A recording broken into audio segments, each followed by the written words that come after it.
जय हिंद दोस्तों, आपका आपके YouTube channel A to Z education में स्वागत है। दोस्तों आज के वीडियो में हम लोग देखेंगे क्लास 12th का हिंदी। क्या देखेंगे? क्लास 12th का हिंदी गत खंड जो है उसी का हम लोग 7वां चैप्टर देखेंगे, ओ सादा नीरा। कौन सा चैप्टर देखेंगे?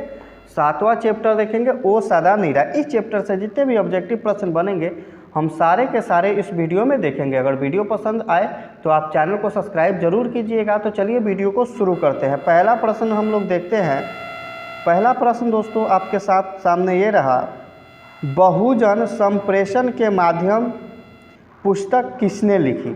तो ये किसने लिखी? जगदीश चंद्र माथुर ने लिखी थी। किसने लिखी थी? जगदीश चंद्र माथुर ने लिखी थी। दूसरा प्रश्न हम लोग देखते हैं, निम्नलिखित में से कौन सी रचना जगदीश चंद्र माथुर की है? क्या पूछ रहा है? निम्नलिखित में से कौन सी रचना जगदीश चंद्र माथुर की है? तो कौन सी रचना है? ओ सादा नीरा। कौन सी रचना है दोस्तों? ओ सादा नीरा किसकी रचना है? जगदीश चंद्र माथुर की रचना है।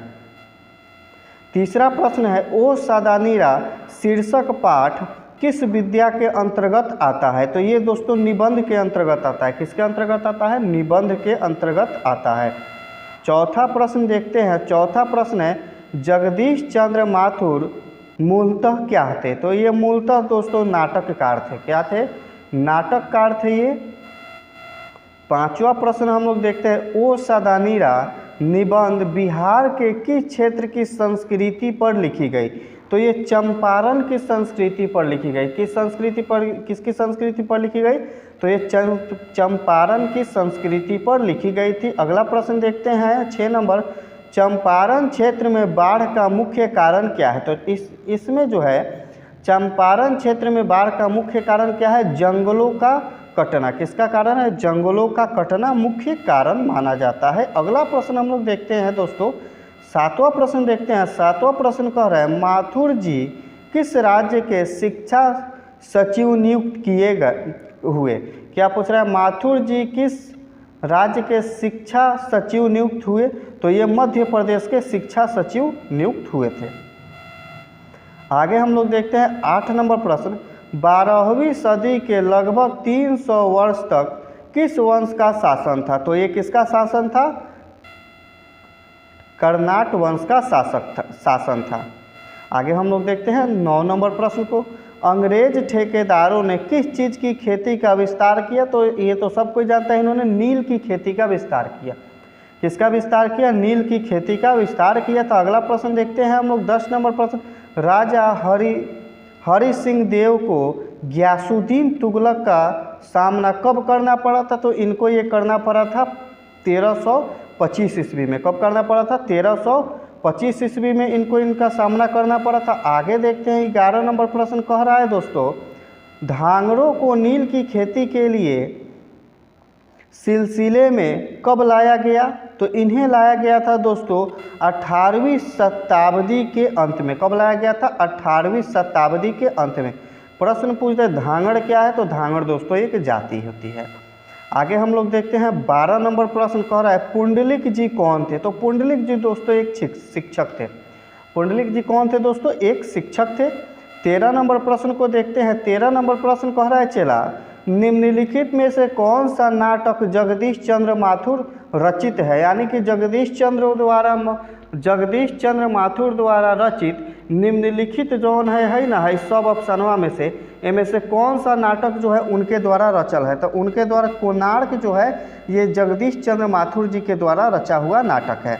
14 नंबर प्रश्न देखते हैं। 14 नंबर प्रश्न है, निम्नांकित में से कौन सी उपाधि माथुर जी को मिली? तो माथुर जी को उपाधि मिली थी विद्यावारिधि। जो उपाधि है ये माथुर जी को मिली थी। अगला प्रश्न हम लोग देखते हैं 15 नंबर प्रश्न कह रहा है, माथुर जी को भितिहुआ पहुंचाने पर कौन मिले? तो इनको वहाँ पे पुंडलिक जी मिले थे। जब माथुर जी भितिहुआ आए थे तो उनको वहाँ पे कौन मिले थे? पुंडलिक जी वहाँ पे माथुर जी को मिले थे। आगे हम लोग 16 नंबर प्रश्न देखते हैं, पुंडलिक जी ने निर्भीकता किससे सीखी? तो इन्होंने गांधी जी से निर्भीकता सीखी थी। किससे सीखी थी? गांधी जी से। आगे हम लोग देखते हैं 17 नंबर प्रश्न, कर्नाटक वंश के राजा हरि सिंह को किसका मुकाबला करना पड़ा था? तो इनको जो है गियासुद्दीन तुगलक का मुकाबला करना पड़ा था। किसका मुकाबला करना पड़ा था? गियासुद्दीन तुगलक का मुकाबला इनको करना पड़ा था। आगे देखते हैं 18 नंबर प्रश्न, चंपारण में धांगड़ कहाँ से आए थे? तो ये चंपारण में धांगड़ छोटा नागपुर से आए थे। कहाँ से आए थे? छोटा नागपुर से आए थे। आगे देखते हैं 19 नंबर प्रश्न कह रहा है दोस्तों, गांधी जी चंपारण कब आए? तो ये तो आप जानते हैं, गांधी जी जो है अप्रैल 1917 में चंपारण आए थे। कब आए थे? 1917 में गांधी जी चंपारण आए थे, अप्रैल का महीना था। 20वां प्रश्न है, तिनकठिया प्रथा का संबंध है? तो ये किससे संबंध है? नील से संबंधित है। किससे संबंधित है तिनकठिया प्रथा? तो ये नील से संबंधित है। अगला प्रश्न हम लोग देखते हैं 21 नंबर प्रश्न है, पंडई नदी कहाँ तक जाती है? तो ये दोस्तों भिकना थोड़ी तक ये नदी जो है सो जाती है। 22 नंबर प्रश्न को देखते हैं। 22 नंबर प्रश्न कह रहा है, बराज कहाँ बन रहा था? तो बराज जो है ये भैंसालोटन में बन रहा था। कहाँ बन रहा था? भैंसालोटन में बन रहा था। आगे हम लोग देखते हैं 23 नंबर प्रश्न, आम्रपाली ने जथागत को क्या सौंपा था? तो इन्होंने उनको आम्रवन सौंपा था। क्या सौंपा था? आम्रवन सौंपा था, जिसमें आम की खेती होती है वैसा ही एक वन इनको सौंपा था। आगे देखते हैं 24 नंबर प्रश्न, मठ के महंत ने गांधी जी को कहाँ शरण दी थी? तो जो मठ के महंत थे इन्होंने गांधी जी को एक महुए के पेड़ के नीचे शरण दी थी। कहाँ शरण दी थी गांधी जी को? एक महुए के पेड़ के नीचे महंत ने गांधी जी को शरण दी थी। अगला प्रश्न हम लोग देखते हैं 25 नंबर प्रश्न जो है, 25 नंबर प्रश्न दोस्तों कह रहा है, जगदीश चंद्र माथुर का जन्म हुआ था। तो इनका जो जन्म है 16 जुलाई 1917 को इनका जन्म हुआ था। कब हुआ था? 16 जुलाई 1917 को जगदीश चंद्र माथुर का जन्म हुआ था। 26 नंबर प्रश्न, वैशाली महोत्सव की बीजारोपण किया, यानी कि वैशाली महोत्सव का बीजारोपण तो समझ रहे हैं, सबसे पहले इसकी शुरुआत किसने की? तो ये जगदीश चंद्र माथुर ने की थी। किसने की थी? जगदीश चंद्र माथुर ने। 27 नंबर प्रश्न देखते हैं, कौन सी कृति माथुर जी की नहीं है? तो इसमें